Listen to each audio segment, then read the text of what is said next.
오늘은 76년 전에 우리가 일제 압제에서부터 해방된 광복절입니다.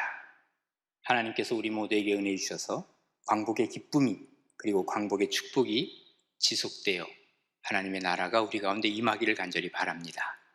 36년 동안 일본의 압제에서 해방이 되었을 때 얼마나 기뻤겠어요. 우린 역사를 통해서 이것을 배우게 되는데 너무너무 기쁘고 즐거워서 아마 집안에 있는 사람은 우리나라 사람은 없었다 그럽니다. 다들 태극기 하나씩 들고 나왔고 우리는 이렇게 기뻤지만 일본은 어땠을까요? 일본 왕이 항복 선언을 하면서 일본 사람들은 멘붕 상태에 빠졌답니다. 왜 그러냐면 일본은 그냥 일본 왕이 아닙니다. 그들에게는 천황이라 그러죠. 자, 그 미조리 함상에서 항복 조인식을 하게 되죠.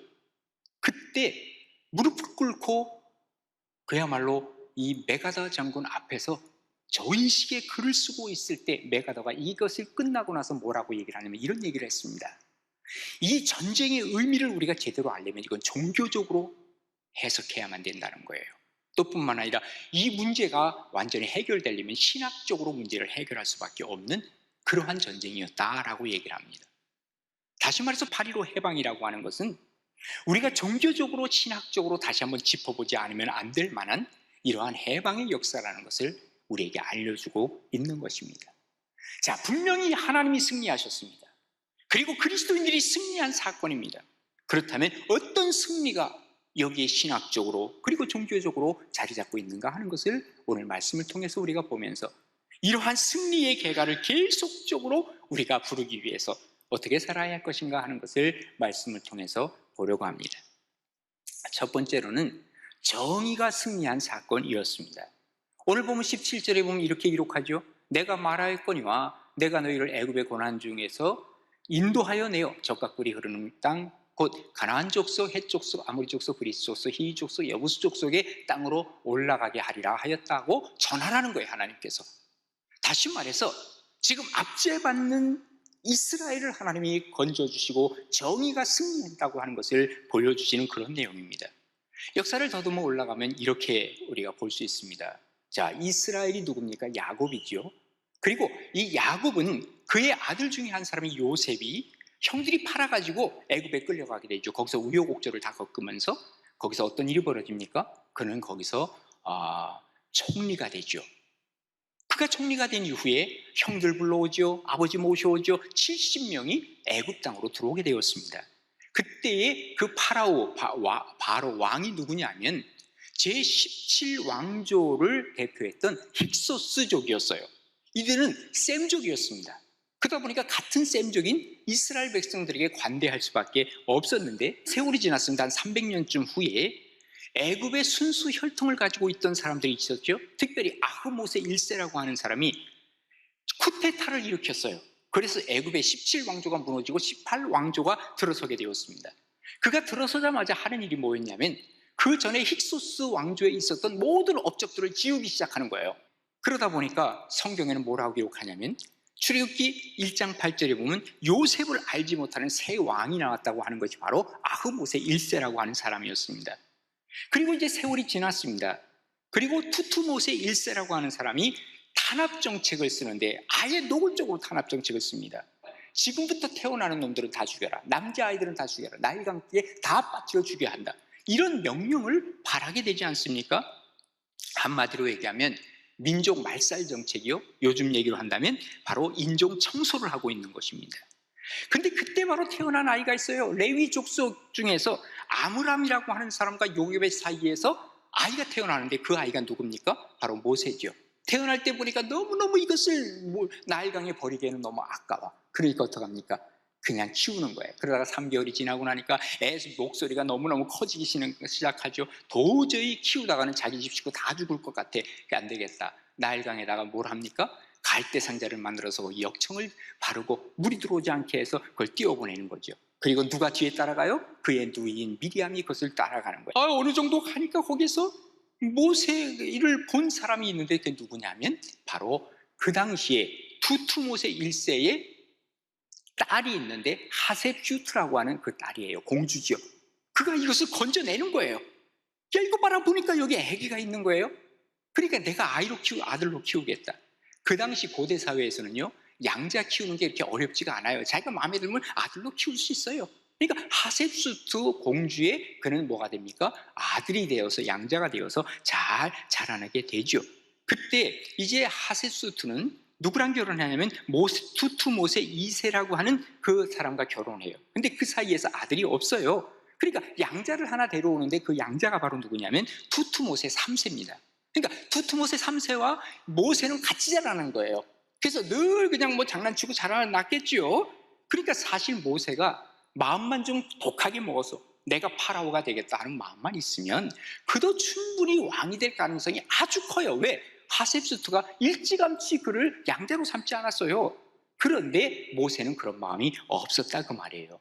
어떻게 그걸 알아요? 히브리서 11장 24절에 보면 바로의 공주의 아들이라 칭함받기를 거절했다 그랬거든요. 왜 그랬느냐? 이유가 나와요. 사도행전 7장 23절에 보면 그 형제 이스라엘 자손을 돌아볼 생각을 가졌다 그랬어요. 그러니까 어머니가 자기 요게벳이 자기를 낳은 엄마가 자기에게 젖을 먹이고 키웠잖아요. 키우면서 뭘 가르쳤을까요? 너는 히브리 민족이야. 그러면서 계속해서 그 쉐마를 가르치지 않았겠느냐? 그 말이, 물론 쉐마는 그때 없었지만 그것을 가르쳤다 그 말이에요. 그러다 보니까 히브리 민족을 생각하기 위해서 그는 왕이 되는 것보다 오히려 하나님의 일을 하겠다라고 하는 이런 생각이 있었는데, 문제는 뭐냐? 모세가 자기 힘으로 이스라엘 백성들을 구하려고 했던 거예요. 그러다 보니까 자기가 자기 힘으로 하려고 하다 보니까 결국 살인자가 됐고, 거기에 살아있을 수가 없어가지고 그는 망명을 떠나지 어디로? 미디안 광야로 가는 거예요. 그리고 거기서 또 40년을 보내잖아요. 그때 하나님께서 모세를 부르시는 거예요. 그 모세를 부르실 그때가 바로 아멘호텝 2세라고 하는 그 바라오가 거기 살고 있었죠. 그때 다스리고 있었죠. 근데 그 사람에게 가라는 거예요. 근데 이 사람은 아주 지독한 못된 그 왕이었어요. 그래서 결국은 하나님께서는 아멘호텝 2세 바로에게 뭘 합니까? 10가지 재앙을 주면서 이스라엘 백성을 보내게 했던 그런 내용이 이제 이 출애굽의 그러한 내용이었죠. 자, 그렇다면 하나님께서 왜 이스라엘 백성들을 건져 주었느냐 그 말이에요. 이유가 뭘까요? 이스라엘을 해방시킨 이유가 뭐냐고요? 우리가 크게 세 가지를 볼 수 있는데, 첫 번째는 뭐냐면요, 하나님께서 아브라함에게 약속하셨고 또 이삭에게 야곱에게 약속하신 말씀을 지금 성취하시는 거예요. 하나님이 아브라함을 부르실 때 창세기 15장에 보면 뭐라고 말씀하시냐면, 야, 애굽에서 너희들이 400년 동안 괴로움을 당할 거야. 그리고 내가 그들을 건져줄 거야. 이 약속을 하셨단 말이에요. 그러니까 이미 오래전에 아브라함에게 약속하신 것이 지금 이루어지는 게 모세를 통해서 이루어지는 거예요. 그러니까 하나님의 약속의 성취가 바로 출애굽이었다라고 얘기를 할 수 있고요. 그 다음에 두 번째 이유가 오늘 본문에 나오는 얘기예요. 지금 뭐냐 하면 이스라엘 백성들은 지금 억압 속에 살고 있어요. 그리고 지금 바로 왕은 이스라엘 사람들을 아주 탄압을 하고 있는 거죠. 아니, 태어나는 아이들을 다 죽여요? 그리고 뭐 재료도 주지 않고 무슨 뭐 성을 지으라 그래요? 이게 말이 안 되는 얘기 아닙니까? 하나님이 제일 싫어하는 게 뭔지 아세요? 힘이 있다고 다른 사람 억누르는 거 정말 싫어하시는 거예요. 그래서 우리가 잘 아는 시편 133편에 보면 이렇게 기록하고 있죠. 하나님이 정말 좋아하시는 게 뭘까? 보라, 형제가 연합하여 동거함이 어찌 그리 선하고 아름다우냐. 머리에 있는 보배로운 기름, 하나님께서 기름을 부어주는 거예요. 그 기름이 아론의 수염이 흘러내려 그래서 그 옷깃까지 적시는데요, 여기 뭐가 있다 그랬어요? 이스라엘에 12개의 보석이 있어요. 12지파가 있는 거예요. 글로 다 흘러내리고, 그리고 가슴에 있는 12개의 지파를 상징하는 그러한 그림들이 그려있는데 여기로 다 내리는데 마치 헐몬의 이슬이 시온의 산들에 내린 것 같도다. 거기서 여호와께서 뭘 주세요? 복을 명령하셨으니 곧 영생이로다 그랬어요. 하나님은 형제가 연합하여 동거하는 것을 그렇게 좋아하시는데, 지금 이 정의롭지 못하게 사는 바로 왕이 이스라엘을 억압하는 이런 불법과 하나님이 원하지 않는 일들이 벌어지니 하나님께서는 이제는 안 되겠다, 내가 역사 속에 개입하겠다. 이게 뭐예요? 카이로스의 사건이에요. 하나님이 개입하시는 사건이 일어나기 시작했어요. 그래서 처음에는 언약 때문에 이 일을 이루셨고, 두 번째는 뭐예요? 정의를 위해서 이 일을 이루셨고, 그 다음에 세 번째로 얘기를 한다 그러면 이스라엘 사람들이 도저히 견딜 수 없으니까 어떻게 해요? 부르짖었어요. 그러니까 하나님이 그 소리를 들으셨다고 성경은 우리에게 알려주고 있는 것이죠. 76년 전에 일본은 총과 칼로 사람들을 잡아다 노역을 시켰어요. 또 여자들은 정신대로 끌고 가서 성폭력을 저질렀어요. 인간을 잡아다가 생체 실험을 하면서 의학을 발전시켰다고 큰 소리쳐요. 이러면은 자기들이 세계를 제패할 수 있을 것이라고, 지배할 수 있을 것이라고 생각을 했죠. 그들이 생각하지 못한 게 뭘까요? 하나님의 정의를 생각하지 못한 거예요. 하나님께서 진노하셨다는 사실을 그들은 깨닫지 못한 거예요. 애국도 마찬가지예요. 하나님이 진노하고 계신다는 사실을 그들은 깨닫지 못한 거예요. 하나님이 어떻게 진노하셨어요? 애굽에 10가지 재앙을 내렸어요. 하나님이 일본에 어떻게 진노하셨어요? 히로시마와 나가사키에 원자 폭탄을 투하하셨어요. 결국은 일본은 항복하고 말았습니다. 그런데 지금까지도 그들은 자기네들의 잘못을 시인하지 않으려고 합니다. 이게 문제입니다. 하나님의 공의는 억울한 사람, 억압당하는 사람 편에 서신다는 사실을 우리는 기억해야만 해요. 그 정인보 윤용아 씨가 만든 노래가 있어요. 우리 학교 다닐 때 많이 불렀는데 요즘은 안 부르는 것 같아요. 흙 다시 만져보자. 바닷물도 춤을 춘다. 기어이 보시려던 어른님 번님 어찌하리. 이날은 40년 뜨거운 피 엉킨 자치니. 그 다음에 뭐예요? 길이길이 지키세, 길이길이 지키세. 이제는 우리가 할 책임이 있어요. 뭐예요? 길이길이 이 정의를 지켜나가는 게 우리의 책임이에요. 하나님의 정의가 승리할 수 있도록 하나님의 정의를 믿고 기도하면서 이것을 우리 것으로 가져오기 위해서 힘이 있을 때 힘을 잘 써서 하나님의 정의를 이 땅에 심어가는 그러한 민족, 그런 사람들, 여러분과 우리 모두가 되어서 정말 하나님이 기뻐하실 만한 일들이 이 한반도에 계속해서 일어나고 여러분 가정 속에서 일어나는 축복과 은혜가 넘치는 복된 삶이 되어질 수 있기를 간절히 바랍니다. 그 다음에 두 번째로 보면 이것은 예배의 승리라고 얘기할 수 있습니다. 오늘 보면 18절에 보면 이렇게 기록하고 있죠. 그들이 내 말을 들으리니 너는 그들의 장로들과 함께 애굽 왕에게 이르기를, 뭐라 그래요? 히브리 사람의 하나님 여호와께서 우리에게 임하셨은즉 우리가 우리 하나님 여호와께 뭘 드려요? 제사를 드리려 하오니 사흘 길쯤 광야로 가도록 허락하소서라고 얘기하라는 거예요. 분명한 것은요, 하나님이 이스라엘의 해방의 목적이 뭐예요? 제사, 오늘날로 하면 예배. 근데 예배를 제일 좋아하시는 하나님이신데 또 예배를 제일 싫어하는 존재가 있어요. 누굴까요? 마귀. 마귀는요, 하나님이 좋아하는 거 다 싫어해. 하나님이 싫어하는 거 다 좋아해. 이게 바로 마귀의 역사라는 사실을 우리는 기억해야만 합니다. 하나님이 제일 좋아하는 게 뭐라고요? 예배예요.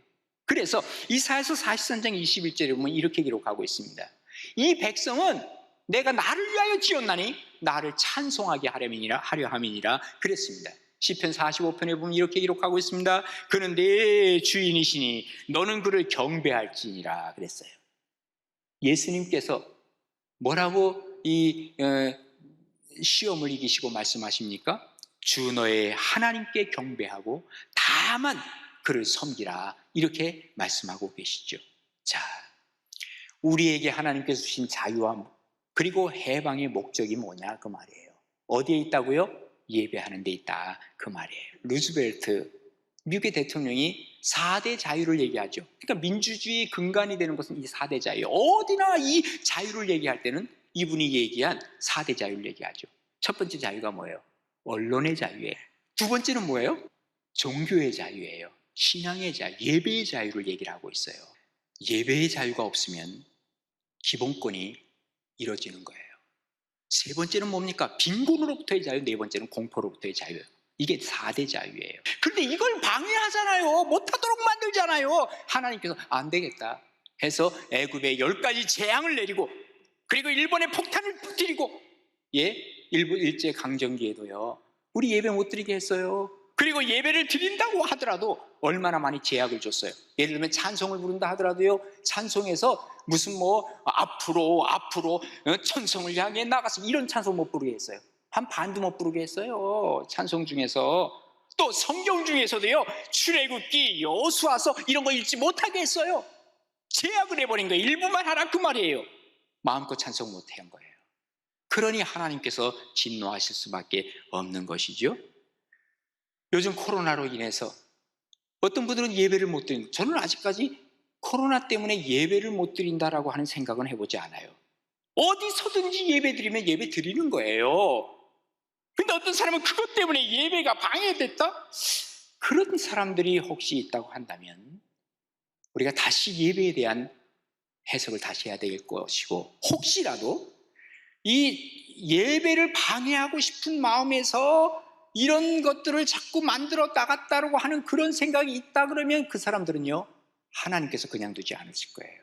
하나님이 심판하실 거예요. 그렇지 않기를 바라고 그렇지 않은 것으로 저는 믿고 있어요. 그저 코로나 때문에 예배 모임을 제한하는 거지, 무슨 예배를 방해하고 싶어서 했다라고 하는 생각을 하고 싶지 않다 그 말이에요. 어쨌든 간에 하나님께서는 애굽의 10가지 재앙 이후에 바로는 뭐라고 얘기합니까? 그래? 그러면 너희들 가서 예배 드려, 제사 드려. 그런데 제사는 드리지만 아이들은 데려가지 마.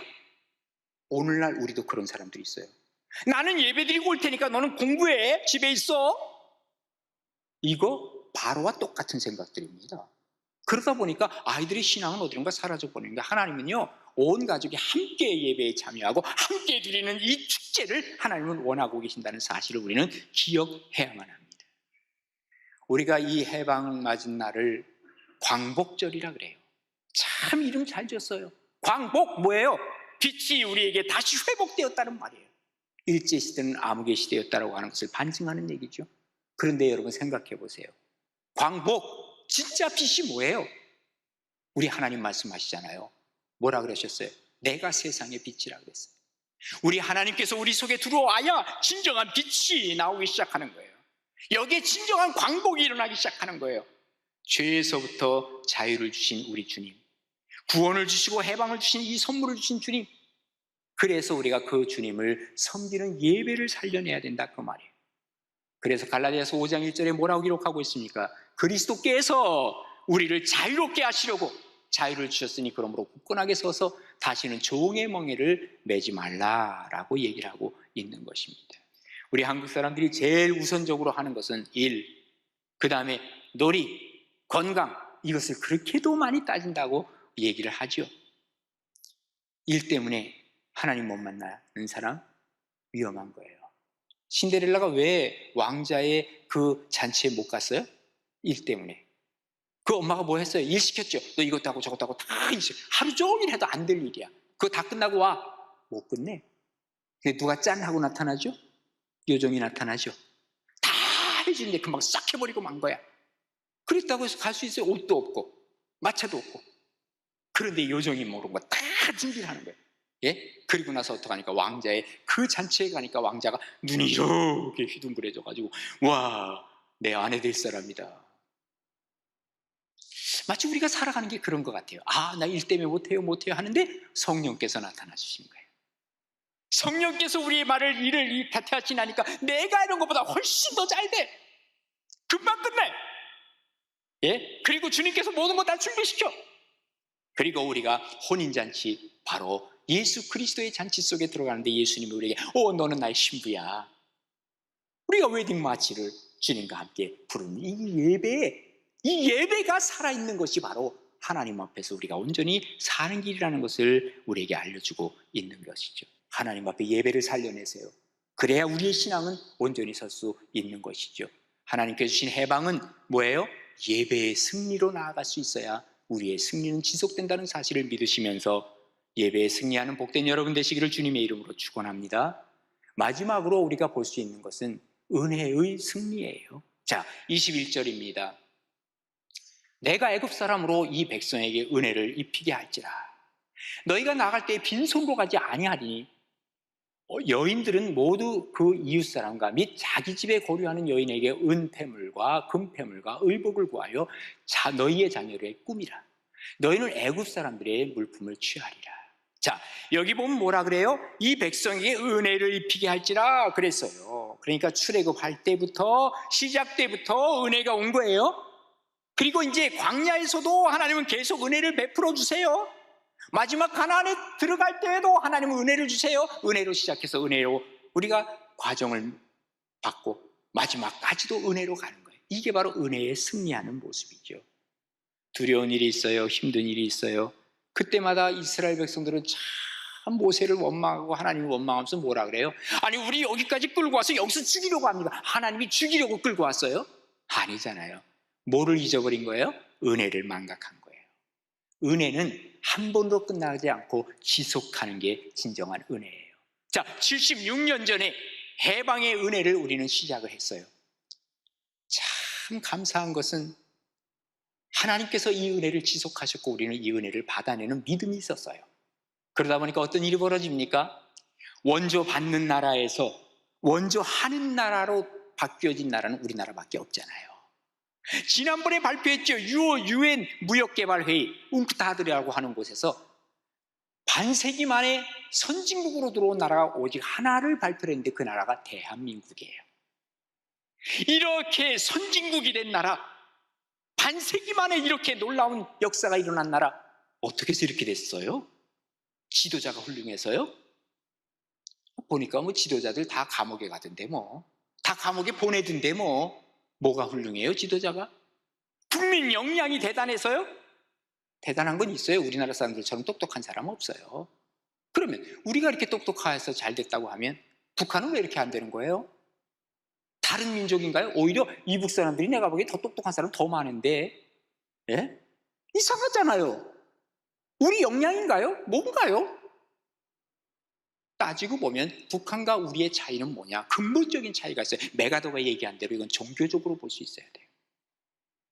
우리가 하나님 앞에서 은혜를 누리느냐, 은혜를 뱉어버리느냐, 둘 중에 하나예요. 북한에서는 교회부터 없애기 시작했어요. 믿는 사람부터 핍박하기 시작했어요. 결국은 같은 민족인데도 최빈국으로 떨어졌느냐 하면 우리는 선진국으로 올라갔던 것은 이 은혜의 승리라고 말할 수밖에 없지 않습니까? 하나님의 은혜를 망각하는 사람들은 내가 이렇게 얻었으니 내가 누리겠다는 겁니다. 누리다 보니까 어떤 일이 벌어져요? 방종이 나오기 시작하는 거예요. 인권이나 자유를 남용하기 시작하는 거예요. 오용하기 시작하는 거예요. 위험해지기 시작하는 거예요. 그러다 보니까 어머니 자유인데 난 태어날 때부터 보니까 남자인데 말이죠. 난 여성 지향적이야. 난 여자야, 여자. 나는 그래서 여탕에 들어가야 돼. 남자가 여탕에 막 들어가는 게 자유인데 이게 뭐예요? 이게 자유의 남용이에요. 예? 차별금지법을 만들자. 요즘 건강가정 기본법을 만들자는 거예요. 그러니까 남자와 여자가 결혼해서 한 가정을 이루는 게 법인데, 그런데 남자끼리 결혼해도 여자끼리 결혼해도 한 가정 이루는 것을 인정해 주자, 그 말이에요. 이렇게 되면요 뒤죽박죽이 돼버립니다. 이게 뭐예요? 자유에 대한 남용이라는 것이죠. 은혜를 생각하지 못하고 우리가 얻었으니 우리 마음대로 한다고 하는 이 위험한 것이 도사리고 있는 것이죠. 우리가 넘어가되 하나님을 넘어서는 안 돼요. 하나님을 넘어서면 그때부터 위험해질, 하나님의 탄식 소리를 듣기 시작하면 위험해지는 거예요. 왜? 은혜를 생각하지 못하면 이런 일들이 벌어지는 거예요. 하나님이 뭐라고 탄식하는지 아세요? 로마서 1장 22절에 그렇게 기록을 하고 있죠. 스스로 지혜에 있다 하지만 어리석게 되는 놈들아, 그거예요. 썩어지지 아니하는 하나님의 영광을 썩어질 사람과 새와 짐승과 기어다니는 동물의 모양으로 우상으로 바꾸었다. 내 은혜를 생각하지 못하고 너희들은 살아간다 하는 것을 말씀해주고 있는 것이지요. 하나님께서 우리에게 주신 해방은 하나님의 은혜였습니다. 그날만 은혜 주시고 끝나고 싶어 하신 하나님이 아니에요. 지속적으로 은혜 받으라는 거예요. 기대하면서. 그래서 우리가 교회가 나가는 방향이 있죠. 뭐예요? 다 그의 충만한 데서 받으니 은혜 위에 은혜로라. 요한복음 1장 16절의 말씀 이거예요. 은혜 한 번 받고 끝나는 게 아닙니다. 그리고 은혜를 받게 되면 이 은혜는 어떻게 해요? 나눠주는 거예요. 계속해서 나눠주는 거예요. 은혜를 받으면 그렇기 때문에 어쩔 수 없이요 다른 사람 이웃 사랑하게 돼 있고요 나라 사랑하게 돼 있어요. 은혜 받았는데 애국자가 아니다? 그거 은혜 받은 거 아니에요. 혼자만 누리는 자유와 해방이 아니거든요. 함께 나누는 거예요. 하나님이 우리에게 은혜를 주시면 정말 기쁨으로 받는 거예요. 정말 하나님 앞에 기쁨으로 내가 이 일을 감당하겠다고 하는 이 은혜의 승리죠. 우리나라와 정말 이 민족 위에 또 여러분 위에 정말 은혜가 승리해서 하나님의 나라를 이루어가는 복된 삶이 우리 가나안의 모든 식구들이 가는 길이 되기를 주님의 이름으로 축복합니다.